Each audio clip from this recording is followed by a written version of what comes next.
But when you dream, you are in Hawaii or Bahamas, and you wake up with your skin tan. You are in Paris, in the building, and you are in the bottom of your bed, a white sand between your toes. It's not a dream. And it's happening to me. So imagine my parents can't explain. When I was sick, example, my temperature sometime was 48 degrees. Can you imagine? At 46, you're dead. And doctor, my son have a temperature. Okay, how many? 48. What? And in the moment of my life, something very strange happened to me. When I bleed not red, I bleed green.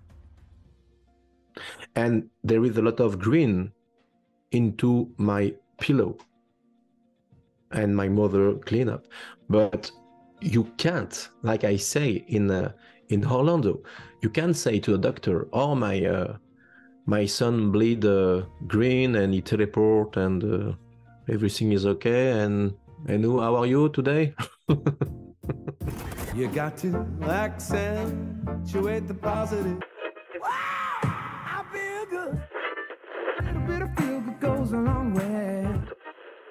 You're listening to Karen Swain, teacher of deliberate creation, accentuating the positive, showing you a way to a better life. Accentuating the positive, it's not just fad, it's sanity. Who in their right mind would accentuate anything else? If you feel like that's what you want to do.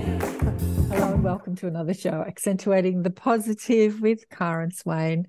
Always a joy to be with you all again.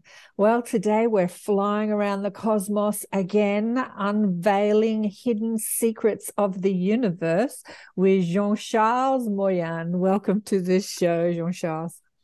Hello, Karen. How are you? Obviously, you can tell that Jean-Charles is originally from France. He's now living in Canada. And he has an amazing story to share. I found you through Tony Rodriguez. He mentioned you, and he said, yeah, you should check him out. And I'm like, yeah, I'll definitely check him out. So I did, and I was blown away. And I thought, I have to squeeze you in for this year because I'm booked out for the show until March next year. So I've squeezed you into the end of the year because I just was fascinated with your story. Thank you very much.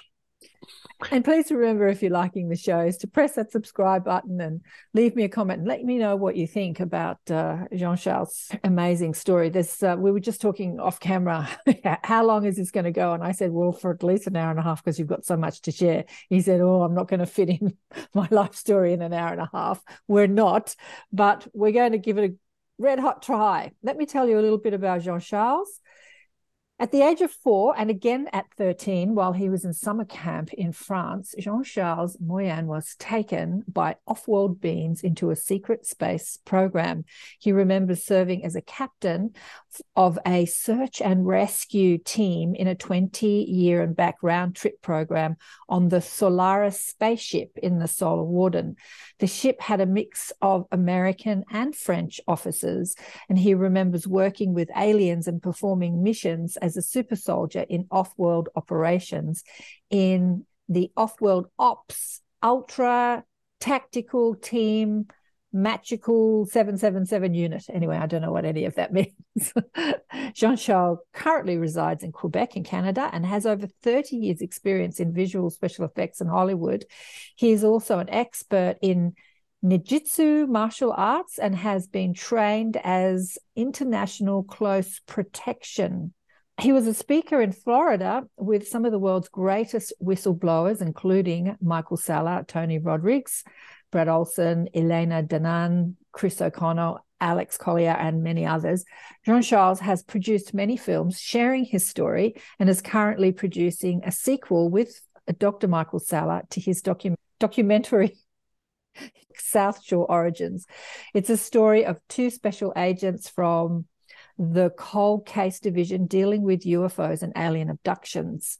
He has been featured in the Alien Connection videos, documenting his close contact with third, fourth, and fifth types, and is in a documentary called Revelations of a StarSeed, Part 1, and recently Part 2, which has just come out. We were talking about it, which provides an eyewitness and scientific evidence of Jean-Charles' experiences over 46 years. His story is unique and brings a new look into the secret space program and what has been hidden from humanity for many years. And you can see Jean-Charles telling a lot of his story on his YouTube channel, which is called Connection Alien. So it's spelled CONNEXION, Alien, on YouTube. And also his documentaries are on Vimeo. Well, Jean-Charles, I have to say, listening to your story, have you ever seen the movie Powder? Yes, I remember the guys with white face and with a strike lightning. Is that? Yeah. And as I was listening to your many videos on sharings on video on YouTube, I was thinking about that because there's so much of your story that was in Powder. I'm like, oh my God, he's the real Powder, so to speak. And one of them, some people tell me that Powder and Jumper. And Jumper, interesting. It starts at your birth, which is, share what happened. Yes. When my mother birthed me, there is a lightning in the sky, directly in the front of the window of the hospital, and my mom called me the Captain Storm, my nickname.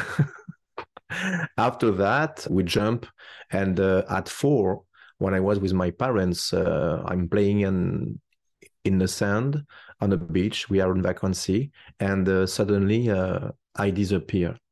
I really disappear, and my parents was very oh my God, where is my son? And I am only son, so imagine. And there is a large and a wide beach in France, so they spend 1 hour. I disappear 1 hour, and they search me with a lot of person and a lifeguard and no Jean-Charles. And suddenly my parents was very sad, and I reappear in the front of my mother in a fraction of a second. Nobody knows where I go, where I went, and I was here. I don't remember. After this experience, they was very happy to find me, but everything around me was interact with me like electricity. And when I'm crying, like a lot of baby, the light pulsating, And when I touch animals, and when I touch humans, they heal. It was weird, And something around me move like a telekinesis, and my parents at this moment don't know what's happening, but in her mind, they think, oh my God, there is something in connection with her abduction, and they don't talk to anybody about what's happening, because imagine in 46 years, there is you are crazy and you go to the psychiatric hospital, so you keep the secret. Keep the secret for my family, keep the secret for my friend, and it was very, very, very sad, because at this moment, I can't share my story with a lot of friends, and it was in the school. It was very hard to me to have a friend, because when you are a children, you are pure, you are love, and you want to play with other child, and you explain, hey, I live something and blah blah blah, and people judge you and are very. They mock you, and a lot of it's very sad, So I jump my story because, like I said, it's very hard to explain my life in a few minutes or 1 hour. We don't have enough time. But I want to focus for the important part of my life. All is important, but do you know what I mean?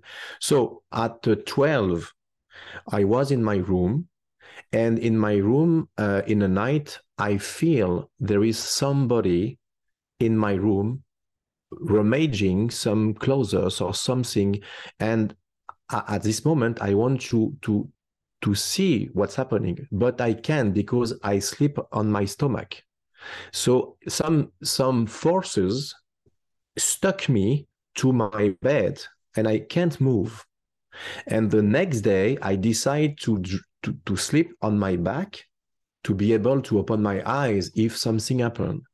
And this is the first time I saw something very strange. I opened my eyes and I saw something in the dark, in the shadow. And it was curious because it's like a form, like a human. And I say, I see you. And he don't move. Maybe at this moment he think if I don't move, he don't see me. But he move and he come to me. And when he come to me, he come to my light of my little lamp in my bedroom, and I saw his face, no hair, green skin, and red eyes. He sat to the bottom of my bed and tell me, hello, my name is Victor. I'm here to protect you. And there is a discussion between us. And he tell me, I can't stay in touch with you because I don't have the agreements of interplanetary conglomerate. So it disappeared at this moment. And I was, oh my God, what's happening? I tell to my parents, and my parents say, okay, say, you are a child, so you are imagination. Maybe it's an imaginary friend. Anyway, 2 or 3 days later, he come to my room, teleport, and tell me, hello, I have a good news. I have the agreement to stay in touch with you. And I say, why? And he tell me, because in the future, very, very near future, you need answer because you are a destiny, very important. This is the first part. 1 year later, I was in a summer camp. I go with my friend to hiking in a mountain, and I have a huge sunstroke in my head. I was hospitalized, emergency, and I was dizzy and a headache, very, very, very big. And they decide to make an X-ray to see what's happening, because it's not normal. It's not like a sunstroke, ordinary sunstroke. And they discover something. In the beginning, for us, it's a dust. You must clean the X-ray. But the other times, it was not a dust. It was like a tic-tac, a metal capsule in my brain. And after that, they tell me, okay, we keep you here. We have a room, and we stay a few days in this room to check what's happening with you. This is a doctor, so okay.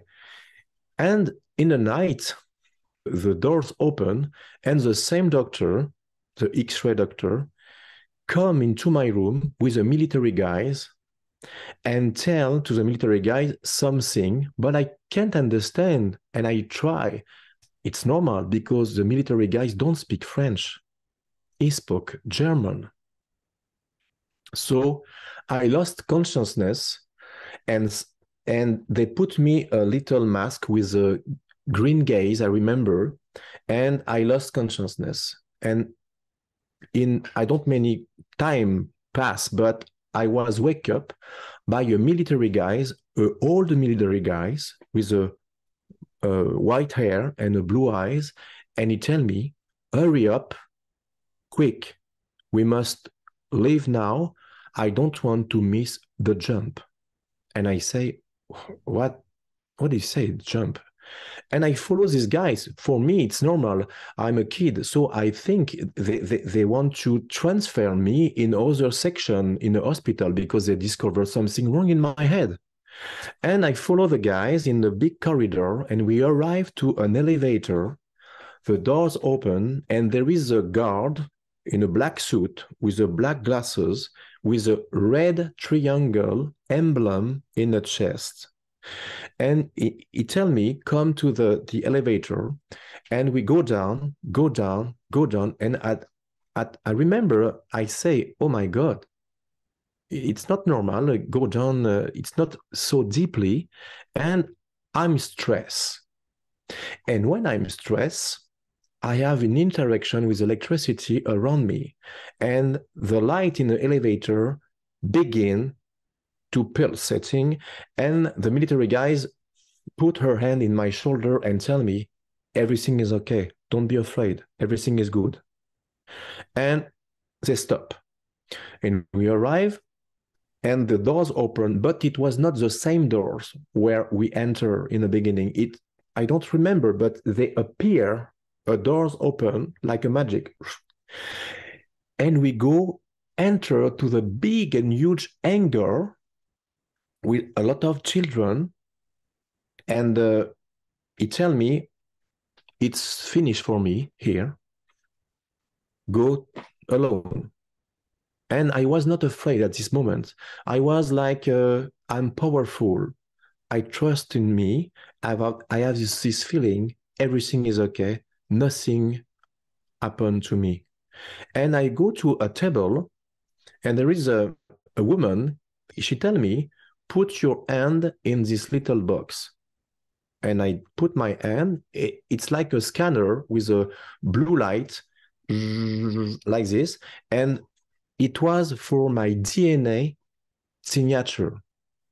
And she gave me a suit, a black suit with an emblem, a silver emblem, represents a horse wing, like a Pegasus.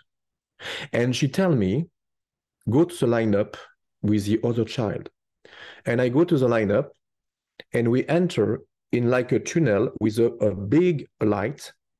And when I enter in the light, I feel a tingling inside of my body, and my turnaround like a dizziness. In 1 second, I was in other hangar with the military guys, with a doctor, and they test our fear, and a lot of children failed, but not me. And they chose me. And the same doctor, the same X-ray doctor, tell me, come. And he tell to the military guys, this is the boy I told you. And he tell me, go to this room. And I say, okay. I enter in a room, in a shadow room. And when I enter, I feel something, not fear, but something very strange, you know? You can't explain, but it's strange. I was in this big room, and I remember a big mantis go out the shadow with the big eyes. And she tell me in telepathy, and she put her big paw in my shoulder, and she tell me in telepathy, everything is okay. Don't be afraid. You have been chosen. You have been chosen. And I collapse. And I wake up in my bed, and I say, oh my God, what's happened? And I lost consciousness again because I was very dehydrated, and I was something in my arm for glucose and sugar and a lot of things, okay? And I don't remember how many times passed, but I remember I was awake by a horn, you know, a big horn. And I was in the bus with my bag and my coat, and I say, how I get out the hospital? And I don't remember in the bed and hospital and bring my clothes, you know, missing time. I go to the summer camp, and in the summer camp, I explain to my little friend what's happening, curious, and they mock me. And it was very sad to me. And in the night, I decide to get out the chalet and go in a large field near a mountain. And I sat down on the ground and I look up the sky and I say, I don't want to be here anymore. Sorry, I'm very emotional because I remember something. So I don't want to be here anymore. So come and get me. And there is a disc. First, there is a point in the sky and he moved and it was a disc. And I was teleported into this disc. And after that, I was in a big corridor with a lot of spaces. And there was Victor. And he told me, welcome aboard the Solaris. And in a corridor, there is a blonde woman with a big blue eyes, bright blue eyes, amazing. She come to me and tell me, hello, my name is Maria, follow me. And I follow this woman. And we arrive in a big corridor. There is a space view with a space. It was amazing. And we enter in a classroom with a lot of children.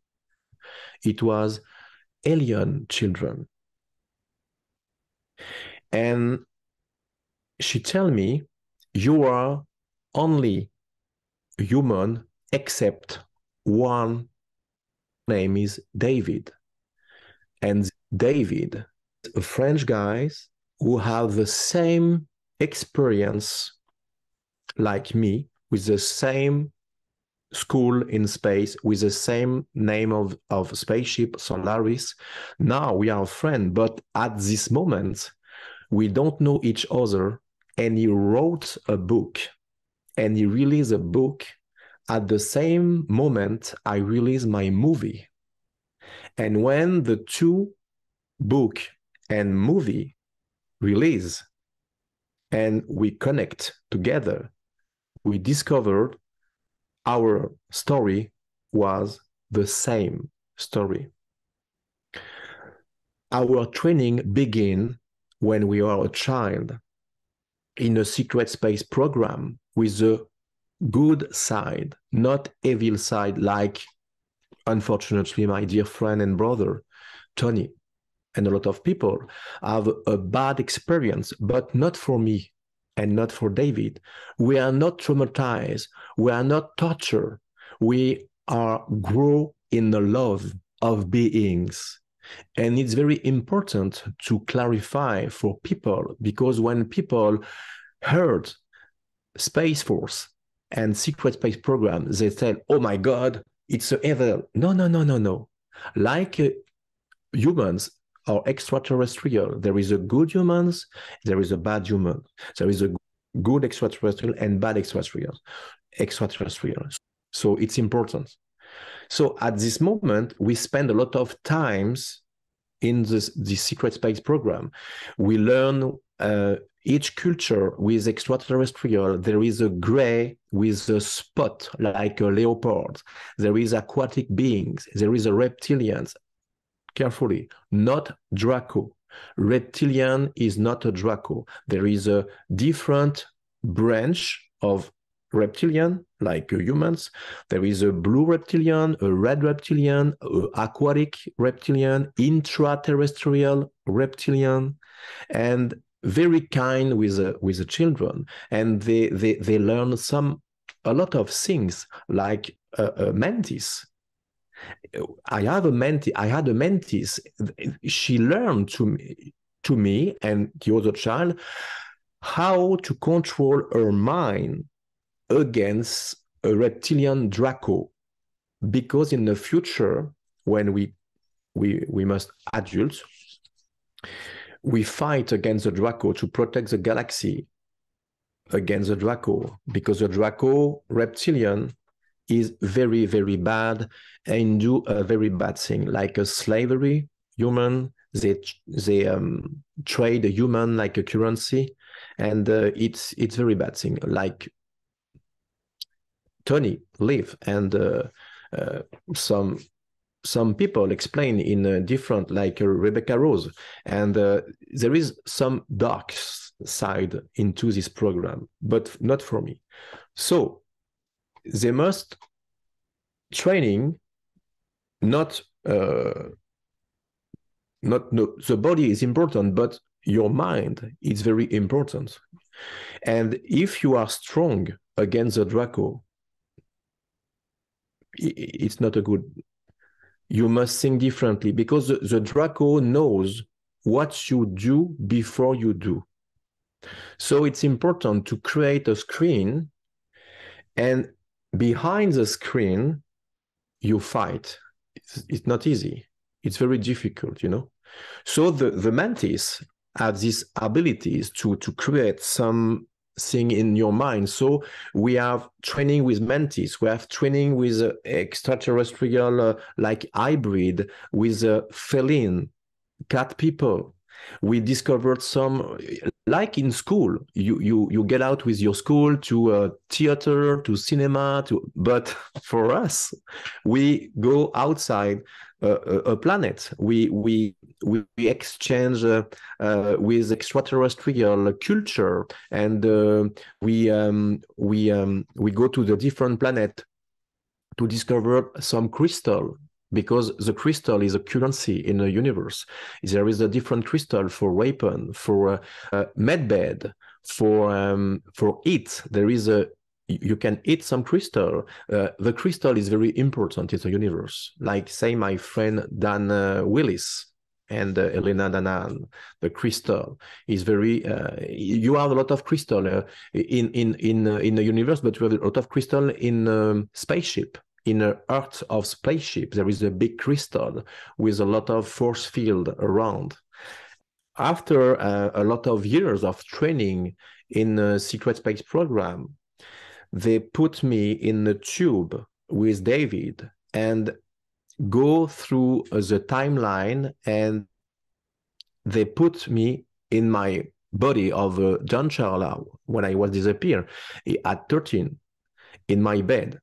Very important things. When I disappear in the field, after that, I remember I wake up in my bed, but every windows, everything was closed in the room. I know this information because 7 or 6 years after, and I was a student, and this was my first job as a student. And I remember I was in the cafeteria, somebody tell me, "Hey, John Charles, how are you?" And I remember it was my best friend when I was in the summer camp. And he tell me, "I have something to tell you, very important, my friend." And I say, "What?" "You remember when you have 13? Yes, yes. And you disappear? Yes, yes, yes. And you get out the chalet through the window?" Oh, it's very hard to me to tell you, because I follow you in this night. I follow you because I was afraid you make a mistake, and you are very sad, and I saw something, it traumatized me, so I keep this thing inside of me during a lot of years. What did you see? And he tell me, you was sat down on the field, and I watch what you see, and I see a disc. You kidding me? No, I see a disc, like a gold disc, and he suck, and he disappear. And I run for my life, and I go into the chalet, and I close the door. I take a chair behind the door. I put the bed in front of the door. I close the windows, and I wait like this. And you never enter by the window because it's closed, and by the door because I was in the front of, behind the door. And I'm waiting, and at 3 or 4 o'clock, I was very tired, and I closed my eyes, and when I opened my eyes, you were in your bed. And you tell me that 7 years after, and he tell me, I'm so sorry. It was very heavy secret for me. So I think it's a good moment to share for you. So have a nice day. Sorry. Can you imagine? I was not crazy, you know, because these guys keep this secret because they don't want to mock by other children. And he saw everything when I was in the field. 7 years after it happened, at the time that he told you, did you have Yes. memory? Did you have Oh, memory? yeah. Yes, you did. Yeah. My memory is intact since it's happening. Since I was 6 and 7, I spoke to my dad and my mom. I was in space with other people. I was in a big spaceship in the school, and so it's not like now I remember something. No. Every every time in my life, I remember all. Some all in my memory, but most complete. But in 92% remember all. And I have a testimony of people, and people remember something. All I describe, it's arrived in reality. It's not in my mind or remember something, but I have no witness. No. Everything I tell is testimony by a lot of people. So after that, I grow. Okay, I jump. Okay, I grow, and no. I forget something. When I was young, I was in the school, and it was the first time it's happened to me. I was on the school, it was an exam, and during my exam, I raise my hand and say, sorry, can I go to the toilet, please? And nobody answered me. So I realized everything was frozen. I enter to the toilet, and it's like a box, okay? We are in a 2-floor, I remember 2 or 3 floor, but it's 2 floors, sure, okay? No windows. I close the door, I lock the door, and there is like, I don't remember the name. So a clock, you turn a clock to have 1 or 2 minutes of light, and it's old, you know, it's 40 years old. So, and during I was in the toilet, the light off. So imagine, we're in the dark, okay? I search the button and open the button. So it's a button I open, not the same button. So it's just weird at this moment, you know? And when I open the light, I was in the toilet, right? But not the toilet of the school. I was in the toilet of my parents in a few kilometers, okay? and you know what? The door of the toilet in the school was closed. They called a locksmith to open the door. No John Charles inside, so it's curious because where is he? And all my stuff stay on my desk, my paper, my pen, my coat, my keys, everything. And I was in the toilet of my parents. So the director called my parents lied. Yes, he was a headache, he was a sick, and blah, blah, blah. But it was a real teleportation, you know, because all my stuff was on the table. That was the first. But the 2 times, I was 18. And this is my first love, my girlfriend. And while I was in my room, because I live to an apartment of my parents, at this moment, it was a 9th floor in Paris, you know, a building. And it was very, very, no outside, you know, you are in your room and, okay, I take a picture. And I think at this moment, I do anything to be with my girlfriend.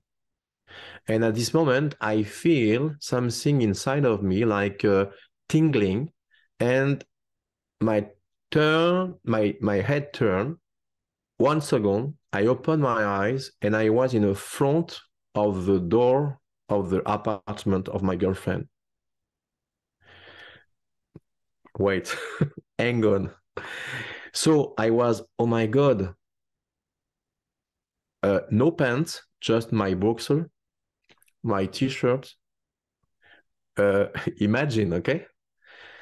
My mother get into finish her job and go to her to apartment. She enter, so she turn off the alarm system and unlock the door and discover my room was closed. She opened the close of my room and my shoes was in the bottom of my bed, my coat in my bed, my keys, my pass, my bus pass, and my ID, everything. And she say, "Oh my God, where is Dunchal?" And she called me, my father, my dad, and she tell, "We have a problem, honey. Dunchal disappear." "What do you mean disappear?" And she say, "Every stuff is here. Oh my God, he teleport." So it's crazy, right? So my father bring me go to outside the job and quit the job, and he bring me my stuff, my shoes. Can you imagine? Okay, my girlfriend knows something about me and she believe me and blah blah blah. But you know, the people say, "Oh, I believe you," but well, no proof. And but here, she was traumatized because she realized everything is true. In a few weeks, she decided to break with me. And I understand why, because it was too loud for my girlfriend to have this inside, because she live and she don't understand why he is in boxer, and her dad bring her closer, so it's right. And she was shake, and she tell me it's finished, and I say why? Because She couldn't cope. because Yeah. because what? Because so it was 2 times I'm teleport, not astral travel like people must Yeah, think. yeah. No. Yeah. But I want to ask you. I want to ask you about the teleportation. Yeah. Who is teleporting you? Are you teleporting you? Like, who is Alors, alors, the first time it was not me, because I am in exam. Okay, I don't want to get out my exam. I want to make my exam because I have a zero, zero, and a lot of problem with my teacher. So it was not me. But the twice, it was me, because at this moment I say, "Oh, I do anything to be with my girlfriend." I don't imagine that I'm teleport. So it's at this moment, it's me, not something else,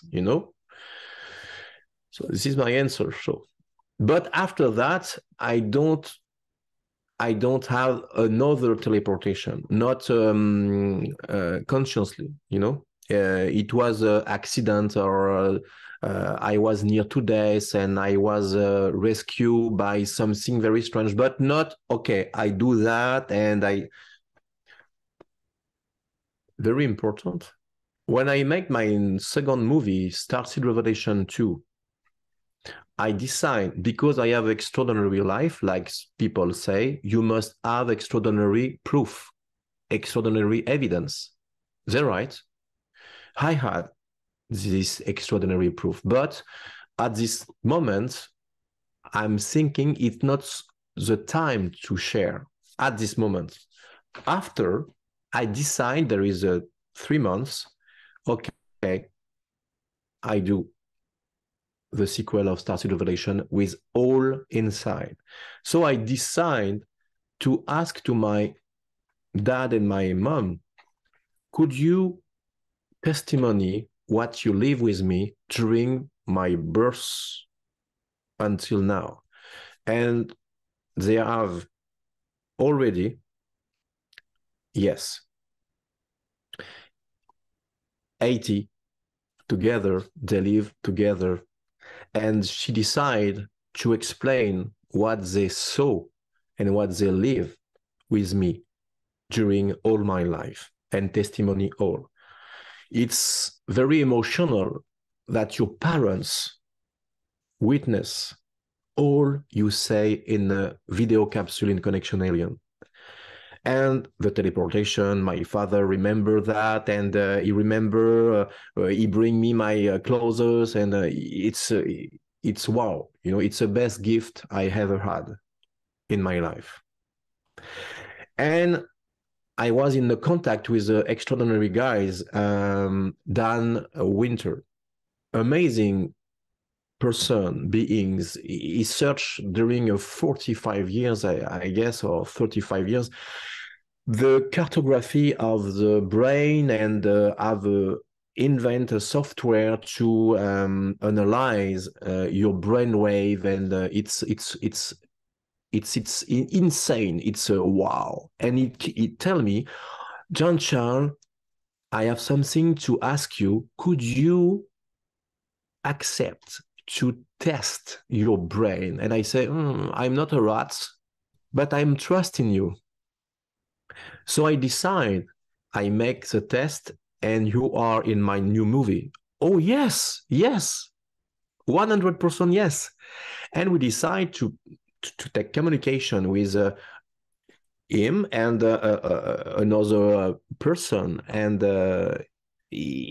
not scientist, another scientist, and he tests my brain, and I decide to put me in the same state when I'm trying to teleport when I was with my girlfriend. And I remember I was near to succeed, and I feel tingling and hot, and nothing happened. Not really, because my brain sent the wave. And for me, it's like, oh, I'm sure I was very near to success. And the computer record everything. And when I send the information, I can't read because it's not my job and I don't understand. To Dan, he tell me, oh my God, I never seen a brainwave like that in my life. You're out of the charts of the software. And I'm test this brainwave, this device, to a child in a lot of country. They can read a book with blind.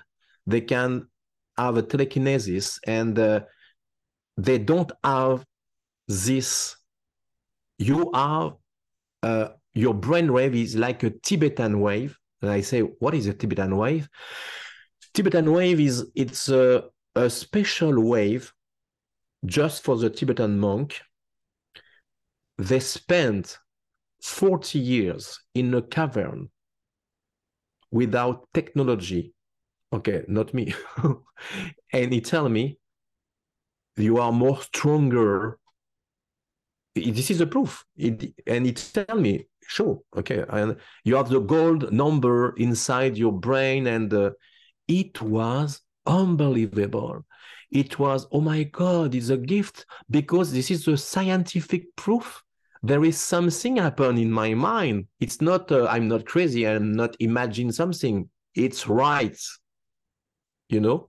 So it's important for person, for people, for followers, because, okay, you have a proof, oh, scientific proof, oh, scientific proof, okay. Yeah, it's different, lah. Okay, it's different. It helps people to comprehend when they've got some sort of physical proof. Exactly. But you said to me, you know, and I do know, because I studied brainwaves as an energy healer many years ago. And as I'm listening to your story, I'm thinking of Susie Hansen being up on the ship. Do you know Susie Hansen? No. She's a New Zealand contactee, and she said that when she was a child, she was up on the ship, and she was with children, and she was human, and they were hybrid children and ET, similar to your story, and they were doing an exercise where they were raising their frequency, their vibration, their brainwave, and then they were dematerializing their body and rematerializing different things. And she said that the ETs could do it, the Greys could do it, the ET children could do it, but the humans had problems. And I said, why? And she said, because we couldn't reach that level of joy. She said it was such a high frequency, and we weren't used to that frequency. And it's kind of like we talk about in deliberate creation, the better you feel, the better you are at manifesting. So I'm thinking, when you were thinking of your girlfriend and loving your girlfriend, you were evoking this feeling of love, and you said you tried to recreate it for the test. What were you thinking? Like, what were you thinking to try and recreate the brainwave, the vibration? Like, were you thinking of loving thoughts? What were you thinking? I at this moment, I think not my girlfriend, because I don't love now, but Dan tell me, you must be in a state of joy, of love, of something you like.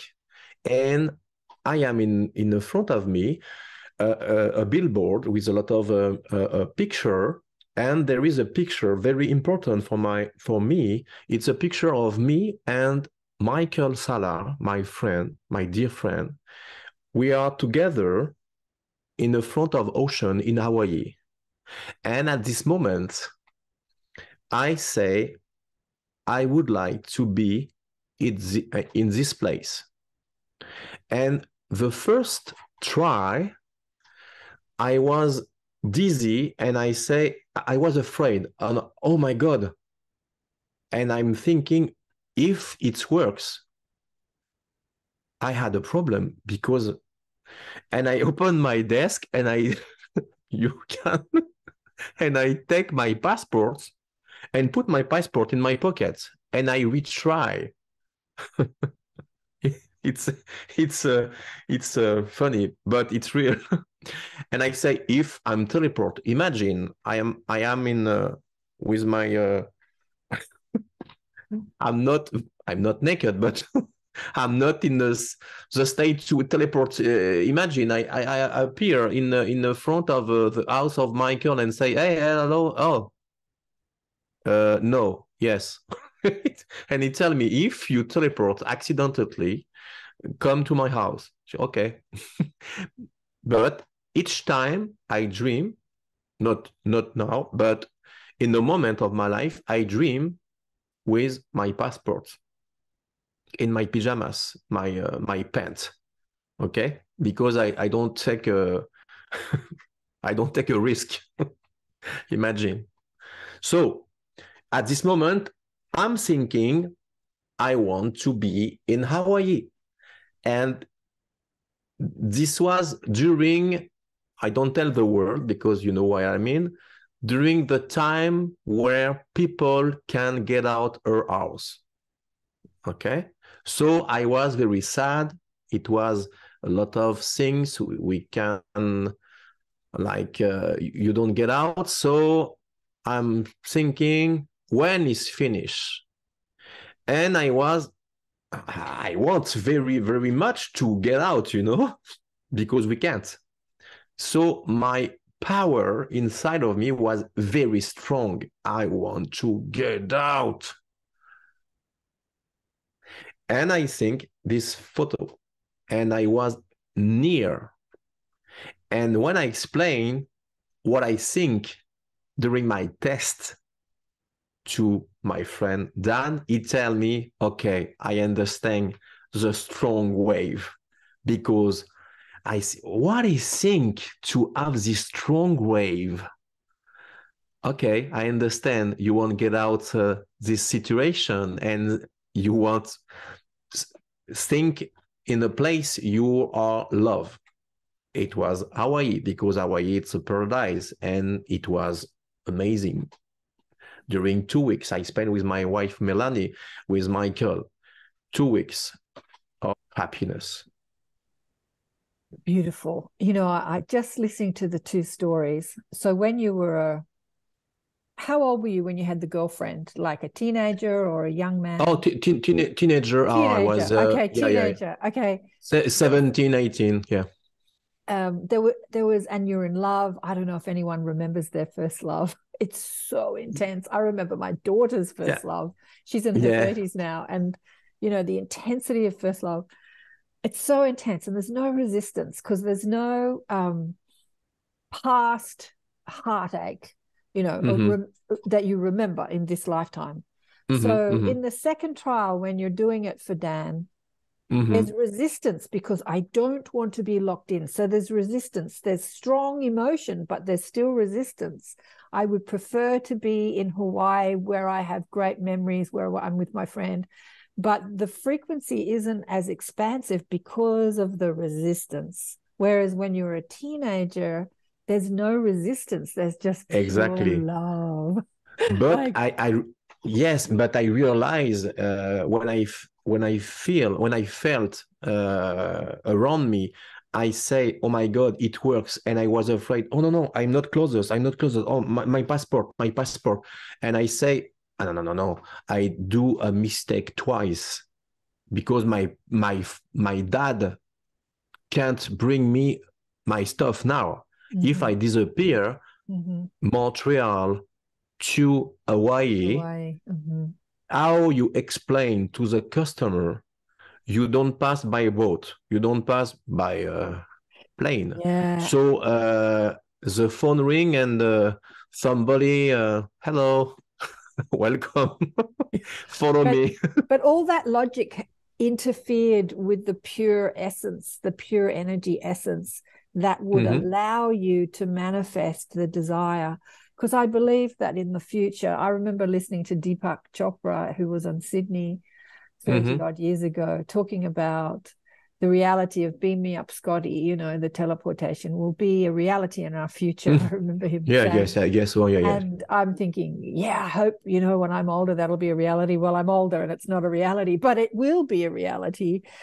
But we have to understand frequency and vibration, and we have to learn to not allow that resistant thought to interfere in that energy flow. That, you know, the resistant thought would be, oh, you know, if all of the logistics of how would I get back, and we're in lockdown and all that sort exactly. of, The resistance is lock your abilities, because if you are afraid, you are a target for evil spaces. And if you are afraid, you feed the dark side too, and you lock your abilities too.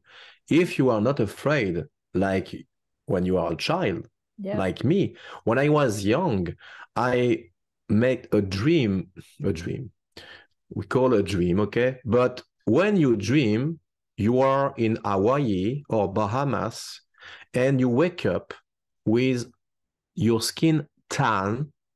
You are in Paris, in the building, and you are in the bottom of your bed, a white sand between your toes. It's not a dream. And it's happening to me.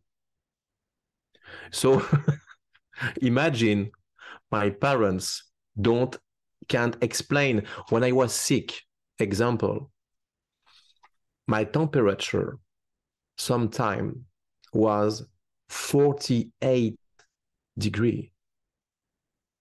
Can you imagine? At 46, you're dead. And doctor, my son have a temperature. Okay, how many? 48. What? And in the moment of my life, something very strange happened to me. When I bleed not red, I bleed green. And there is a lot of green into my pillow, and my mother clean up. But you can't, like I say in Orlando, you can't say to a doctor, "Oh, my son bleed green and he teleport and everything is okay." And how are you today? it's I it's would not. love to. I'd love to understand your birth, your physical structure. Are you hybrid? Like, did you discuss this with Victor or your guides? Like, are you a hybrid? Is your DNA spliced with Arcturian, Syrian, Manta DNA? Like, what's going on here? Like, why is your physical structure so different to your mainstream human? My physical structure is it's difficult to explain because in a moment of my life I'm thinking I'm hybrid, and after that I'm human because my blood is red and everything is okay. But there is something strange with my energy, something strange about my interaction with electricity. I can walk in the street and I'm playing and I say, and every light in the street close. And up they open, and hybrid maybe, but I'm not sure about that. I'm a part of humans, a part of maybe my blood is red now, and I can teleport consciously. There is something happen very strange, like there is a few months I met Elena in Ireland, and at this moment we don't know each other, and just talk 2 minutes, and I would like to you in my show, and nothing else. And in the same night I dream I was in a pass near a mountain with a cloud in the mountain with a big spaceship, and I describe the background of the house of Elena with the mountain, and she dreamed the same thing, and a lot of things like Antarctica. And when I dream something, we tell dream, you understand why? When I dream something and I wake up and I send what I dream to my friend Michael, and I say to Elena, tell me, no, don't tell me nothing. I write an email, I send an email to Michael, and he opened the 2 emails at the same moment. 1, 2, 3, go, shoo. And he opened, and oh my God, question, answer, the same thing. We live the same thing. So, is it a dream? Is it an astral travel? Is it? But I feel everything in my dream.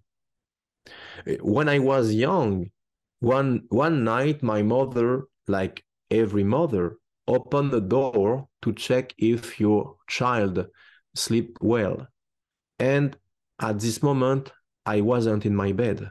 I wasn't in the kitchen, and I wasn't in the bedroom. And she decided to go to sleep. And I say to my mom, you don't check where I am? No, I don't know. I was, okay, everything is okay. I open the door. Oh, he's not here. Okay, I go to sleep. She did, why you don't search me? I wasn't here. So where I go? I am in the ninth floor. It's an apartment with four room. You don't go anywhere. So when I say, oh, I dream in the night, it's a word, but I think it's not a dream. But it's not conscious, yesterday I was in a space and I described something, and I met some person, and in 2 or 3 days something revealed the same thing I was. So it was not a dream, because I was at the same place of this person, like Antarctica, over the Lake Vostok. And at this moment I don't know, nobody knows it's like Vostok. and I send my email to Michael, and he say, oh my God, my military source, secret source, GP, tell me the same thing, but you don't have this information because he is in this place, really. So how it's possible? And Elena, at the same night, at the same place with me. And she remember me, and I remember Elena too. And there is a lot of place under the Sphinx too in Egypt. And at this moment, I don't know, Elena was an archaeologist during 8 or 9 years. And she's really at this place because she was archaeologist in Egypt, you know. And she discovered some place, some secret place, because you live 8 years. You know everybody, you know. You can give money to somebody and, hey, show me a secret place, and you know. She's an archaeologist. But I was in the same place, but it's a secret place. But she was in the same place. So how it's possible? Is she an archaeologist in this life or in another life? Yeah. No. It's in this life. Oh, she's in this life. But with your mother, you know how you said she's looking for you, and she's like, oh, he's not there, and she goes to bed. And you said, why didn't you look for me? What did she say? Oh, she said to me, oh, I don't know. I remember just only when I open the door, you are not in the bed, and that's it. And I go to sleep. Do you think that her guide or some yes, or Victor or someone has just like thought, well, I don't want to worry her, so we'll just control her mind, like it's okay, go back to bed. Yes, you're right, Karen. I think Victor tell in the mind of my mother, everything is okay, go to bed. Because I wasn't here. Maybe I was in the space and he teleports me. And you know, didn't want to worry her. When I was when I explained like a child to my parents, hey, tonight I was at this place, and okay, and my dad tell me, okay, they believe me at this point, but it's very weird, you know. It's imagine the conversation between your son and your parents. Oh, you get out the Sphinx and get out it's not normal.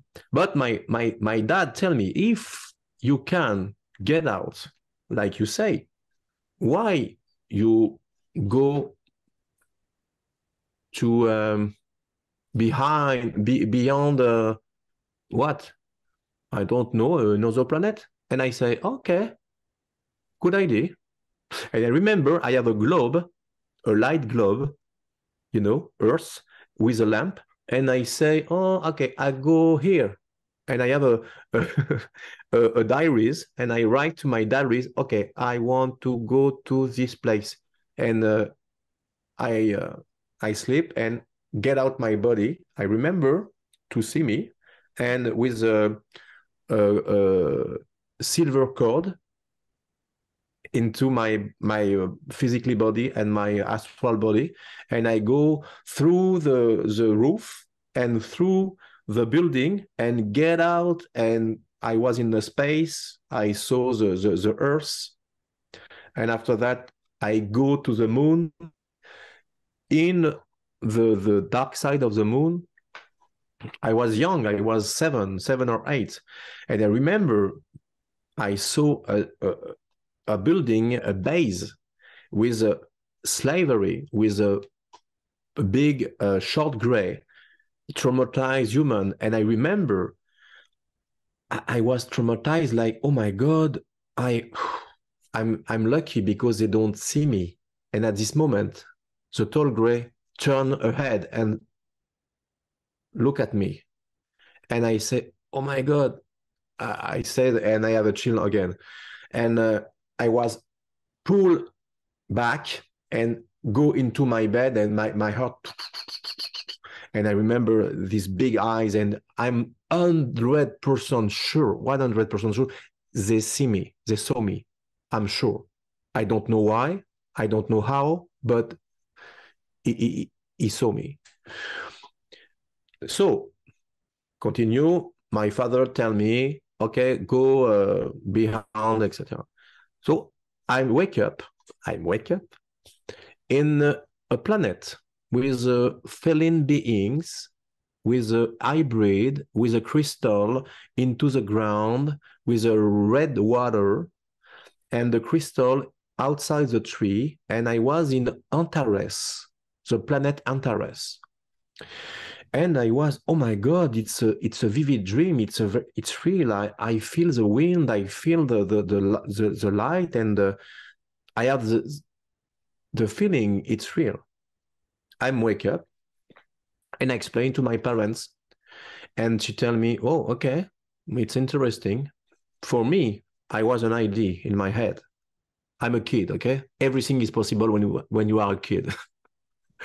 And I take a bottle with a plastic bottle, bring into my pack sack, and I say, if I dream, I bring my bag. I'm a kid, okay? It's impossible at this moment. Can you imagine? Okay, I bring my bag in my dreams, okay? You know what? I wake up in my dream. I wake up in my dream, and I have my bag, and I have my pajamas, and I say, in my dream, you dream, but you realize you dream, you know? And I say, it's not normal. I realize I dream. Do I dream? And I walk, and I say, hello, hello. And I bring something. I open my bag, and I take my bottle, and I feel in the red water with a crystal inside. And I say, oh, I close and put into my bag and continue my trip, and spoke with a lot of beings. And I wake up, and I say, oh, I dream again. It's vivid dream. Okay, no bag. I put my feet on the ground, and my bag. I take my bag, I check my bag, and I listen, flock, flock. I open my bag, and there was my bottle with the red water with the crystal inside. I go to the kitchen. My parents will breakfast, and I explain, and he say, okay, did you bring something? Funny. Yes, I opened my bag and put the bottle on the table. My father and my mom was silence.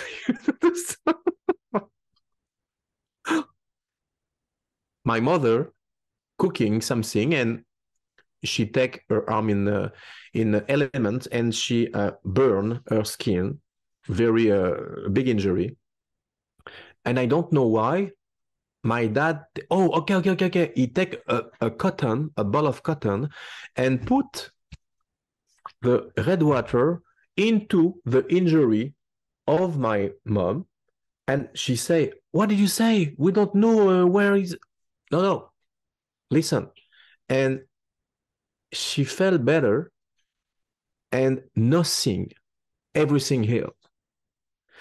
My dad decided to put normal water, and the water turned black. So it was finished. So he put the normal water in the yes, box, and he destroyed what was in there. Exactly, but he kept the crystal into a box in a secret place, and he tell me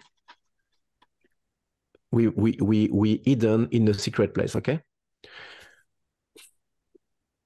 A few days later, the box disappear. Like, okay, you don't keep this proof, it's important. And it's disappear. But my parents' testimony, it's happening. And this is the best. 40 years later, my dad tell me, during my shooting of StarSeed Revelation 2, son, I have a surprise for you, my son. She, what? Do you remember? Do you remember the crystal? Yes. It disappeared. Yes. But like every times, I write or I take a photo. What? And I found the photo. And he sent me the photo. The photo of the crystal of Antares is in my new documentary. I don't know it take a photo because every time it's happened to me, my dad write a diaries and take a picture, but I'm kid and I don't remember this detail, but my father, my dad remember. So when I spoke about something happened, he remember. Oh yes, I have this. You keep this? Yes, it's parents keep something about your son, you know. So I was very, very happy. You imagine? Yeah. So To have the evidence. this is in my documentary and a lot of things about me. So the crystal disappeared. Did it just get misplaced, or did what happened to it? You don't know. Oh, I think the planet, maybe there is an energy and the link, and it's happened like oh, he missed something in the Earth, in this planet, so it's automatically, you know. Yeah. Maybe it's one because it's 1 or 2 days after. So okay, 1 or 2 days after it disappeared. Okay, and take a time and after it disappeared. Right? And when your dad, isn't it interesting that he knew to do that? That he took the swab of cotton and he put the red water on your mum's burn. Did it heal immediately? Did it? Immediately. No, and there was no scar. No scar. Yes, no scars. And when you burn very strong, you have like a bubble, you know? Yes, yes, yeah. No bubble. Yeah. I have to say, I've done that. I've done that on a burn by just thinking about it. So we do have the ability to think it and make that happen. But the red liquid, yeah, amazing. Oh my God. And I remember the red liquid have a flavor like orange flower. Ah. It was very yes, it's like an orange flower. It smelled orange flower. I remember that. Ah, beautiful. So Antares, and there were feline beings, there were cat beings. Yes. They were humanoid? Did they have heads, human bodies, or did they walk? There is a lot of beings. There is a beings like humans, but with a slide in eyes, and there is beings like a cat, but they stand up. But they're like hairy all over, like a yes, cat. with a suit. Yeah. And they harvest a crystal with a bag, and they put the crystal into the water, into the ground, into the there is a tree, and there is a crystal in the tree. It was inside the tree. Yeah. It's amazing. And they bring the crystal, and it's like a harvest, and it was beautiful. The color was bright, and it was wow. It's like a harvest, did you say? Like a harvest. I don't know. It's the good name when you harvest a field. You harvest. C'est quoi harvest? Culture, cultivation. You know. Cultivation. Yeah. Harvest. You know, yeah. You know when you harvest a field of corn. No. Yeah. A corn. Yeah, a harvest, okay. Yeah. No, so I put this. Maybe I don't know this name. Okay. Maybe I don't know if it's the good translation. So you've seen and experienced so much, and I think that we haven't even scratched the surface on some of your experiences. But I give you a lot of information, my friend. Most of it, I know, it's been great. Most of it happened when you were quite young. Is it still happening to you as an adult, or is it less? I mean, you can obviously in your astral, you can astral travel anywhere you want to go. Yeah, yes. But I'm just thinking, because I've spoken to so many people over the years, and a lot of this stuff happens in their physical body when they're younger, but not when they're older in their physicality. And I think that's because when we get older as humans, we, you know, bump up against all that it is to be human, and we shift the frequency of our physical form, and it's not as easy for them to take that frequency. It's not a match. Anyway, I'll let you answer. It's very special, because when you are in astral travel, like every people say, you can bring something because you're immaterial, you know. So how could you bring crystal? How could you bring a tan? How could you bring a white sand like Bahamas between your toes? It's impossible. So it's a teleportation. It's not a projection of your astral body, because you can bring can you imagine you bring you go to a bank, you bring $1 million, and you go to your bed and you have a lot of money into your bed? Oh. Yeah, but the question was, is it still happening in your physical form as an adult later in life, or did it only happen when you were younger? I don't know, but when I was in Antarctica, I remember I was very cold. How long ago was that, when you were in Antarctica? Oh, there is a few months with Elena. Oh, okay. A couple of months ago. Yeah. All right. And when I was under the Sphinx, I remember I was hot too. Very hot too. So I feel when you are in astral travel or anything else, you don't feel the hot. Or they're actually telling me you do. Okay. I'm asking my guides, and they said, yeah, the astral body is a replication of the physical body, and you can still experience the senses of the physical body, heat and cold and touch, and taste, and all these things that we have as physical, because the astral is you can experience them. But when I was young, I was really teleport, because my father. I'm not doubting that. I'm not doubting that. But I'm just wondering, as I said, the physical body, changes as we get older, because we bump up against all that is to be human, and we shift. We're not as magical thinking as most people, as adults, as we are as children. We're not as innocent. Yeah. And so the frequency of our physical form changes, but it's easier. Yeah, it's interesting. Yes, and when I was in Solaris, I remember Maria called me a super StarSeed, and I say, what do you mean by super StarSeed? And she tell me, if you have any information about that, call to ask to Mantis. If the Mantis called me, my DNA was different, and I was called super StarSeed because I was able to teleport myself without any device. Yeah. And it's never happened before. So they call me like this. The mantis that you dealt with, did she have a name? Did she introduce herself to you? Do you? Yes, but I don't remember, because it was a name like it was difficult to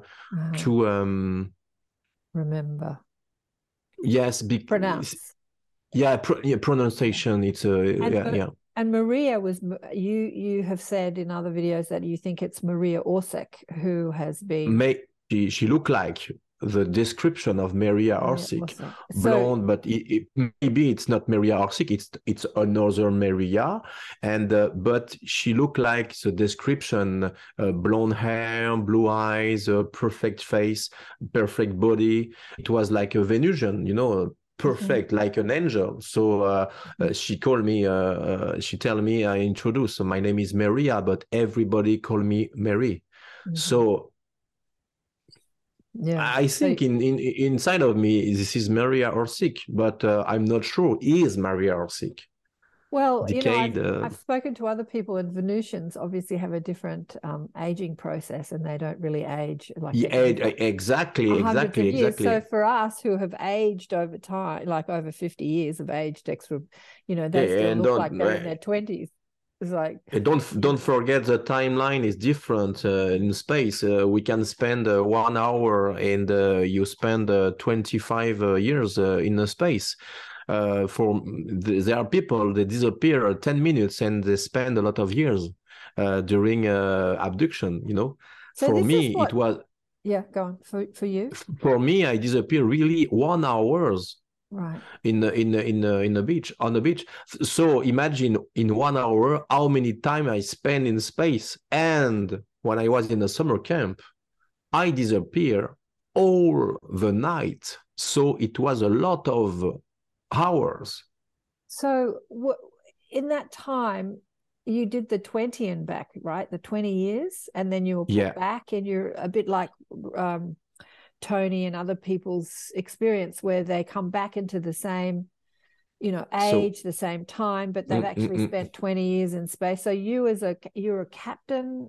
What does it say in your bio? Okay, okay. I must focus. Okay.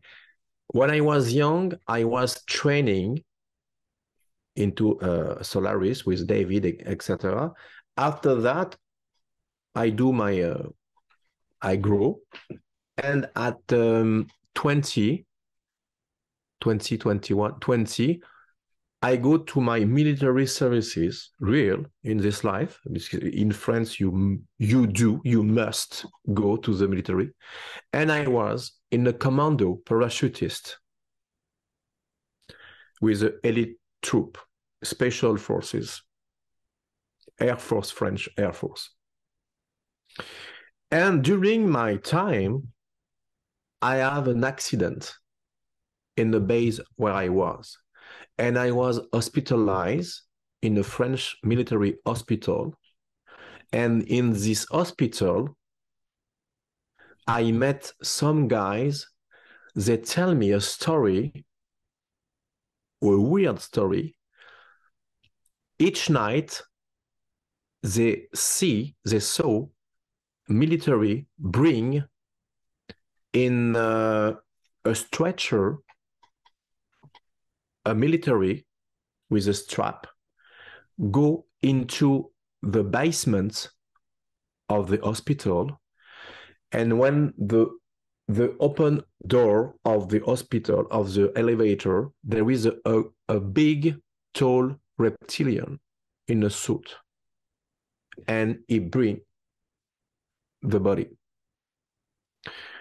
When I was in this hospital, the guys explained this story, disappear the other day, and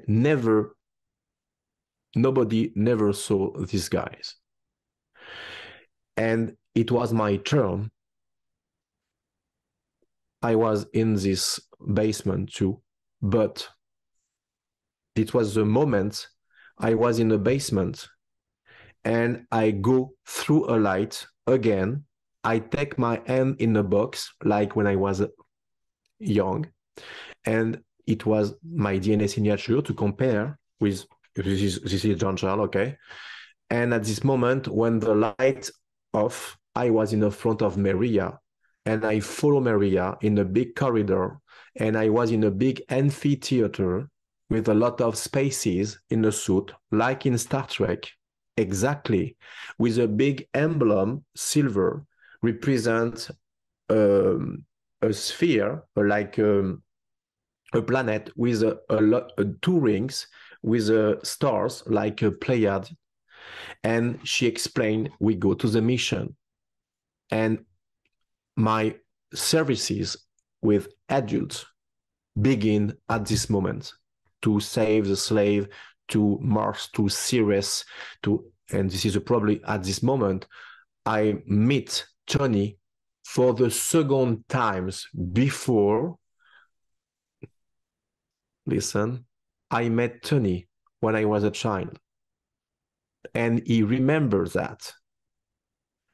And I don't know if you watched the interview with Tony, and he explained when he was a young and he was 6, a friend, he tell to her mother, a friend come into my room in the night and he get through a portals, and her name is Charlie. Okay. But at this moment, Tony don't know my nickname when I was a child was Charlie. I have a chill. Can you imagine? My name is John Charles. Somebody call me JC, John, Charles, and my best friend when I was a little boy called me Charlie, like Charlie Brown. And it's impossible that Tony remember that. So we have a lot of connection between us. And I remember maybe I go through this gate, these portals, to advise, follow me, because I want to save you. And he tell me, I don't want to follow you. And we don't know why at this moment, but now we have an idea why he don't follow me. Because his mission was to disclosure the slave in the space. And for this reason, he must leave these very bad things he live. So it's like sting operation. And the next time I met Tony, I say, no, you're kidding me, follow me. And maybe at this moment I save him. And when I say that to Tony, he have tears in his eyes, and me too, because it resonates inside of him.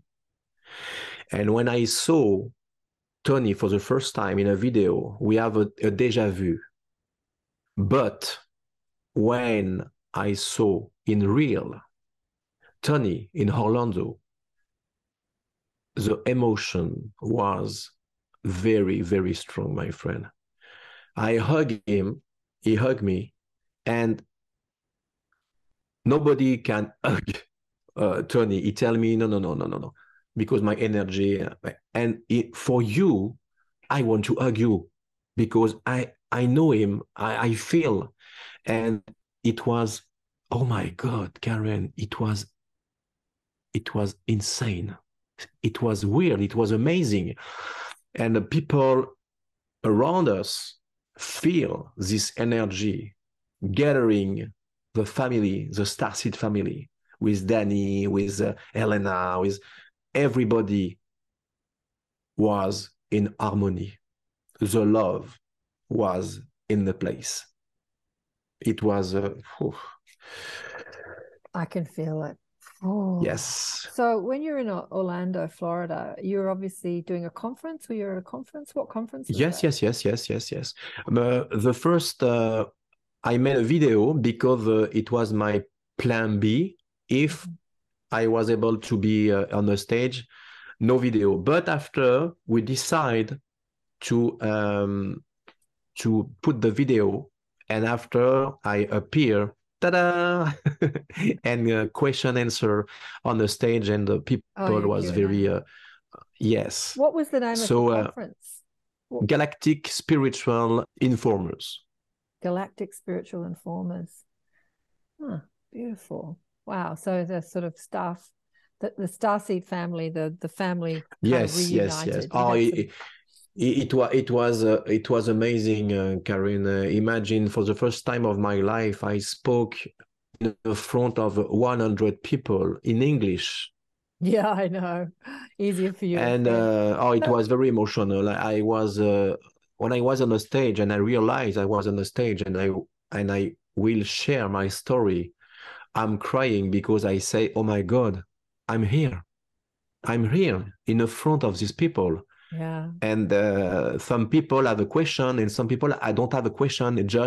I don't have a question for you, Jean-Charles. I just want to say thank you and I love you. Mm-hmm. You know, it's exciting times, how much disclosure is happening. It's yeah. the good, Oh, the yes, bad, and yes, the yes. ugly, you know, like one of the best moments of my life. Yeah. So that was this year or last year? When was it? Yeah. There is 2 months. 2 months ago. This year. Okay. Yeah, 2 months ago. Yeah.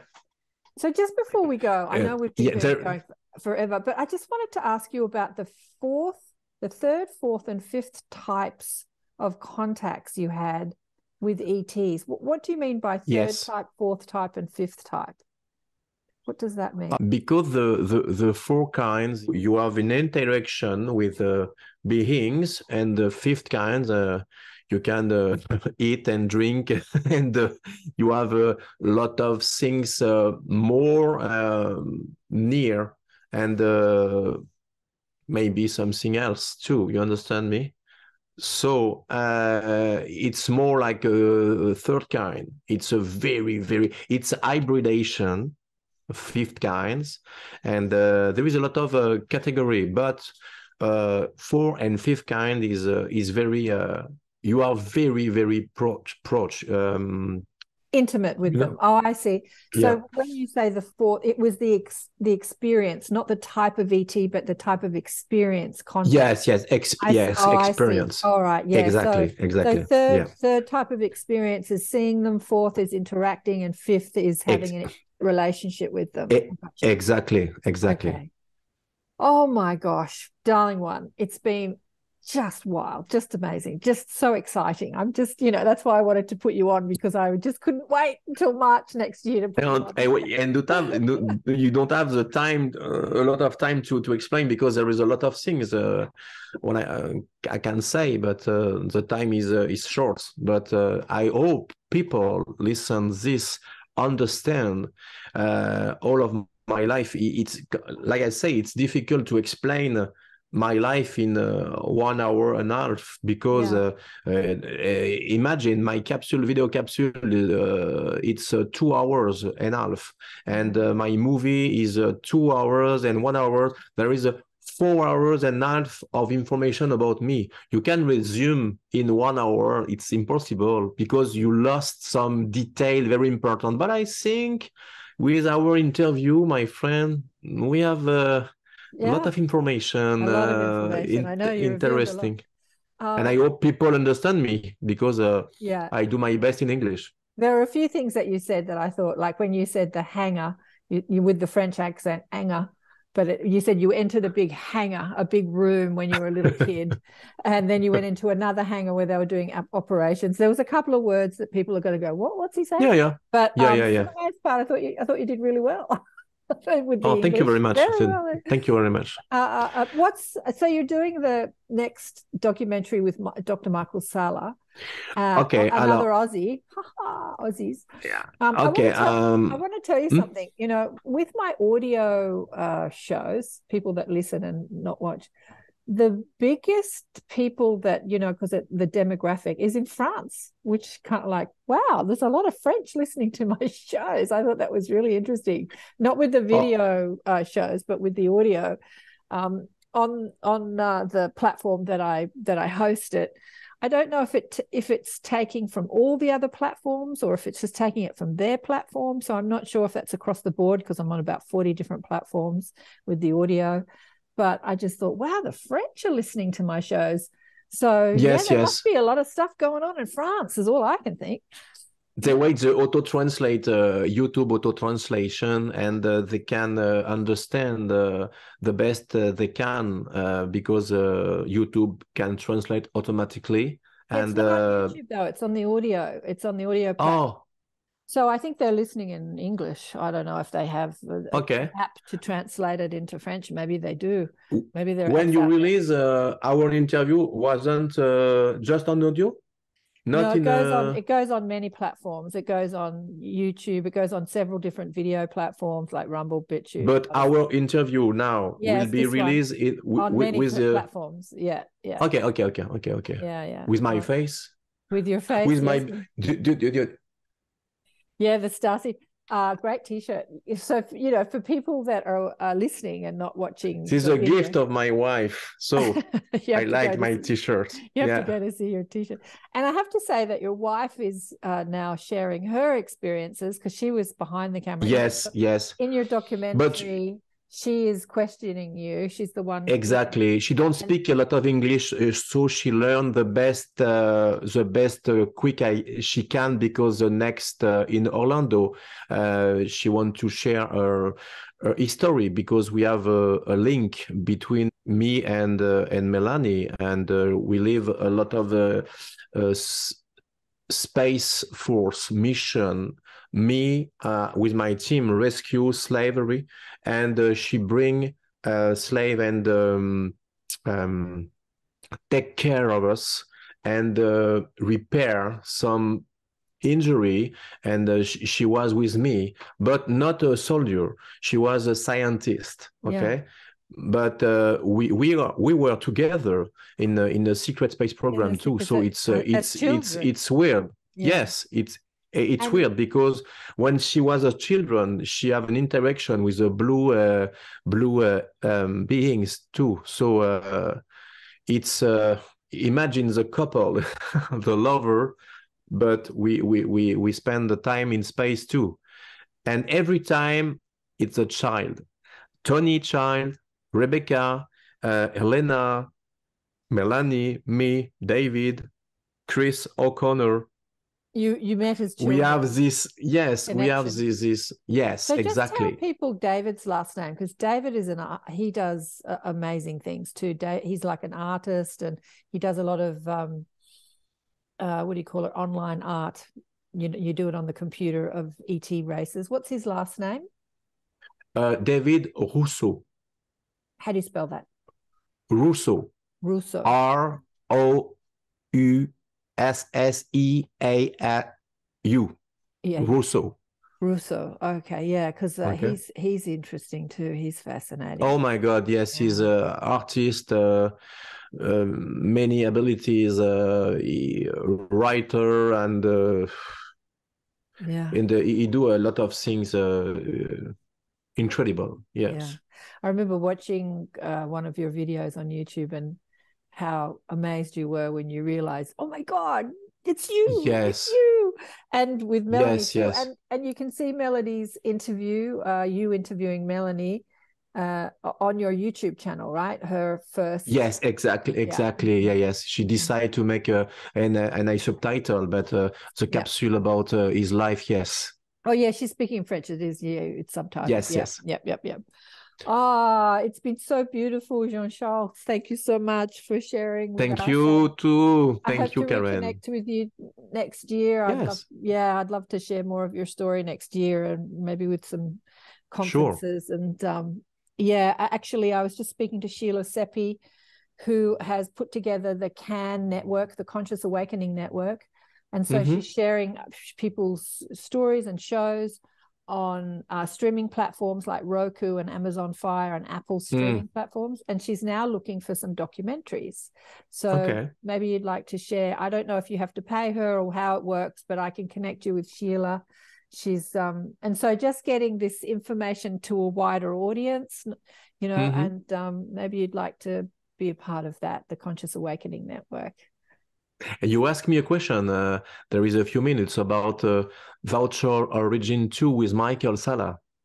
Yeah. And you tell me, oh, your next movie is. So I answer your question. My next movie is a sequel of Voucher Behind You. It's a fiction, because at this moment, when I want to disclosure my information, some people, like at this moment, was my friend, but tell me, don't do that, don't explain your life, and blah, blah, blah, and make a fiction with information inside, and I can make a movie like X-Files with Mulder and Scully. So I decide to make 85% true, and the rest was fiction, but with information. But 85 is true. It's like two agents in a cold case and blah, blah, blah. You know the story, okay? So when I began the shooting of the part 2, I was in Hawaii with Melanie and Michael, but you know what I mean. Everything in the world stopped, so I stop my shooting. Now everything is normal, not yet, but you understand. So I'm not EA, you don't. So I just finished my movie in a few months because I just finished the half of my movie. At this moment, when I spoke to you, the half of the movie is finished of the Soldier 2. And this Soldier 2, there is Michael Salla in the guest. He accepted to play in my movie, so I was very honored and very happy. Though I don't want to give what he play inside because it's a surprise. But it's a very good thing, you know. I'm very honored that he accepts. And we are shooting in Hawaii with a place with a story in Hawaii about intraterrestrial and extraterrestrial. There is a many legend in Mauna Kea and a lot of story about extraterrestrial in Hawaii, in base under the sea, and a lot of testimony witness. So it will be an amazing movie. And this is my project. And I have another project, is a book of my life in French and in English. So maybe before the end of the next year, they will release a book about my life. Good, huh? Wonderful. Absolutely wonderful. Yeah, that's fantastic. Yeah. And at this moment, there is a person who wrote a book about my life in Japan. In Japan, really? There you yes. Go. Wow. I'm very honored because I like the Japan. So decide to take my story, like Elena too, and write a book. And at this moment, she write a book about me in Japan. Oh. Can you imagine? It's wow. Yeah, she can help you write your book then. It's already half done. It's already done in Japan. I don't understand the Japanese, but just okay, I have a book in Japan of my life. You understand? No. Yeah. Well, I think a lot of people want to put their story out in fiction because it reaches a bigger market.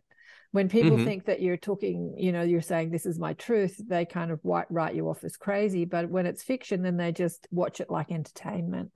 But, you know, entertainment can be very triggering to people's memories. And yes, exactly. Like a Star Trek series, there is a lot of keys inside. The Star Trek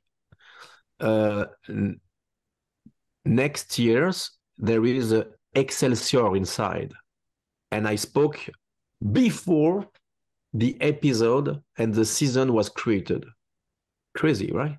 Is this and the blue and yes, no, not yet. There is a scene in the Excelsior, and there is a bar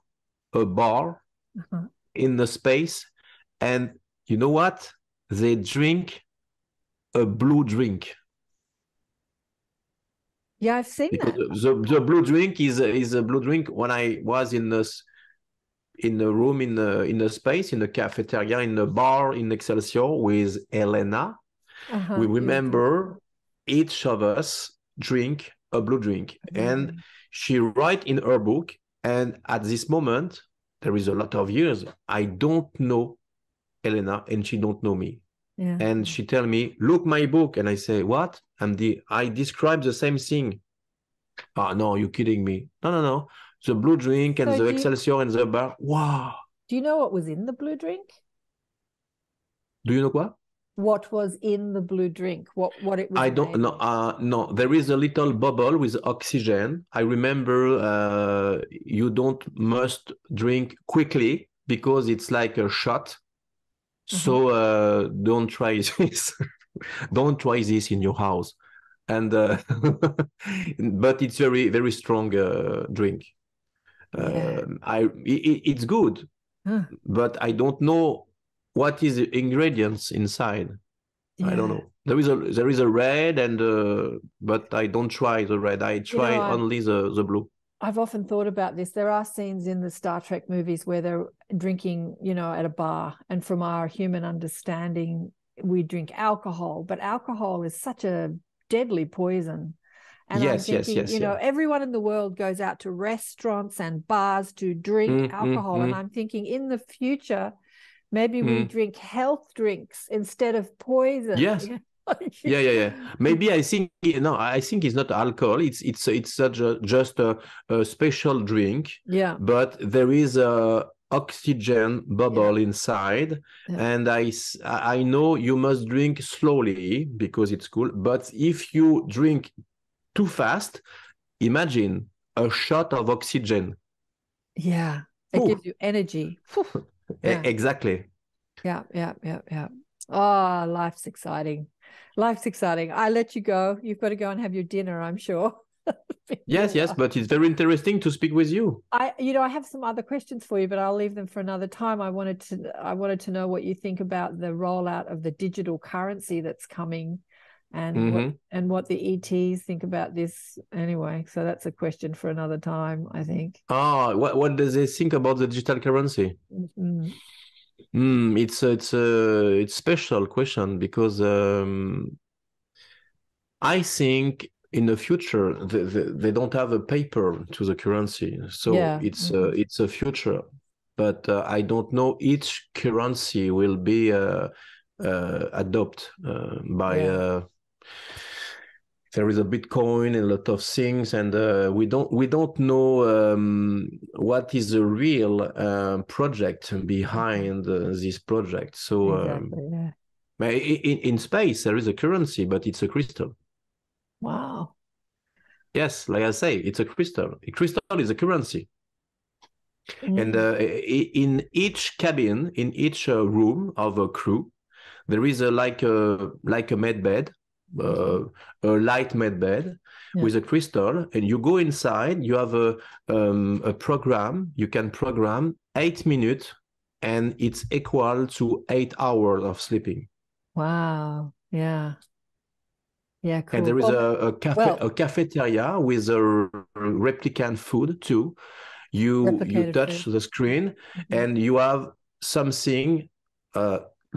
It tests, it smell, but it don't like what you want. Okay, it's like baby food, you know.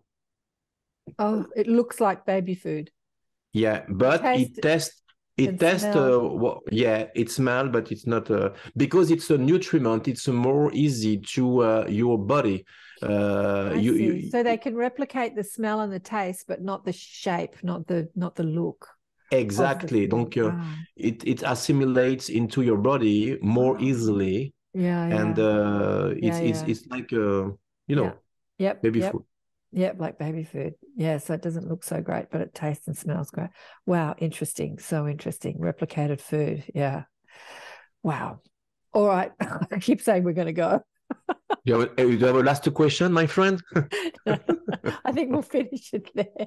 I want to thank you so much for coming on to share your story, and I look forward to hearing more of it and seeing more of your projects in the future in 2023, and more of Melanie too, sharing her story. Oh, yes. A frontier, a barrier for Melanie is only the language. Because if they don't have the problem of language, for me, there 1 year when I spoke the first time with Michael, I was silly, and I read, and some people say, "Oh, he lies, he read." Oh, yeah, I read because I'm French.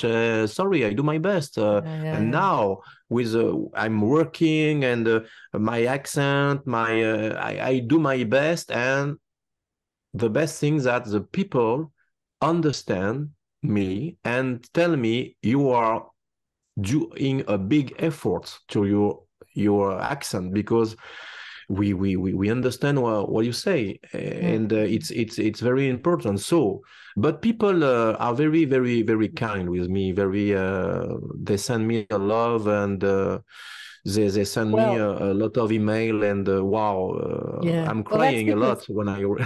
That's because you're a superstar seed.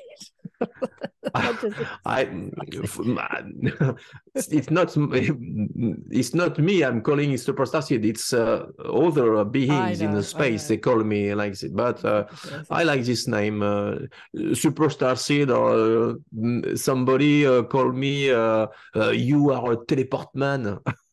Yeah, the jumper. He called me teleport man. The reason I thought it was so interesting, similar to Powder, was that the fact that he was born with a lightning storm, like in the movie, there's a lightning storm, and I think his mother dies during his birth. And then the electrical component, the way that his frequency is so different, and he's completely telepathic, and he can read everyone's. I loved that movie. I saw that movie when it came out like years ago, and I recognized some of myself in that movie. I'm like, that's what I do. It was the first time, like you said, it was a fictional movie, but it was disclosing, telepathy and empathy and electromagnetic and all sorts of things. It was disclosing all sorts of things. Yeah, it was a powerful movie. All right, Taiwan, thank you again so much. Mwah. Big love to you. Thanks for coming. Merci, big love to you. Incredible, huh? That was long. That was a long conversation. He said, how long do you want to talk? An hour and a half? I said, about an hour and a half. Yeah, 2 hours later, we're still going, and there's still so much to share. Yeah, just amazing. So we were chatting after the show about him making his movies, and he's going, making this fictional movie and dubbing and all sorts of talking logistics about how to get his story out there so that people can hear it, because he was worried about his French accent, when people understand him. But I thought he did quite well, actually, because there are some people that have asked to be on the show and their accent is so thick that I've actually said no, because if I can't understand you, how are you guys going to understand? Because I'm really listening.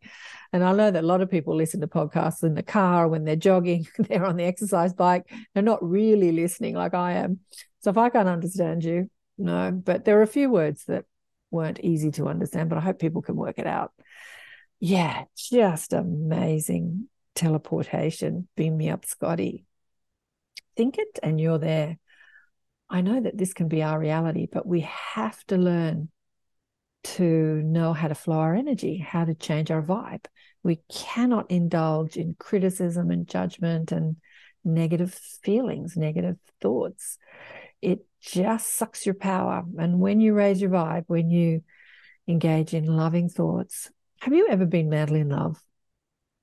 And then the magic that happens around you when you're holding that frequency of just pure love, like absolute, what does Esther call it? Rampage of appreciation. That's what love is, right? When you're in love, either you're in love with your lover or your baby or your child or your pet, you're just, they can do no wrong. You're just in this rampage of appreciation. Oh my God, I love the way you do this, and you're so cute, and I love the way you do that, and I love. Yep. Loving it up. That's how we move forward in our evolutionary journey on Earth. Got to love it up. That's why we talk so much about love all the time. Love, love, love. And when you reach those higher states of consciousness, that frequency, teleportation, astral travel, manifestation, it's all possible. It's all possible. Amazing. All right, it's been a long show. I'm not going to say too much more.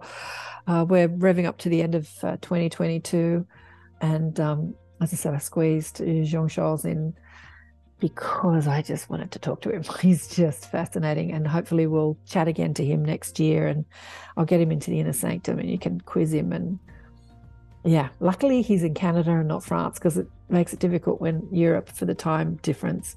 Canada works better for Australia. But yeah, just amazing. Thank you, Tony Rodriguez, for telling me about Jean-Charles. Beautiful. Thank you again for listening and watching. And no more Inner Sanctum sessions for 2022. I haven't actually officially booked people in for 2023 yet. I've got to get onto that.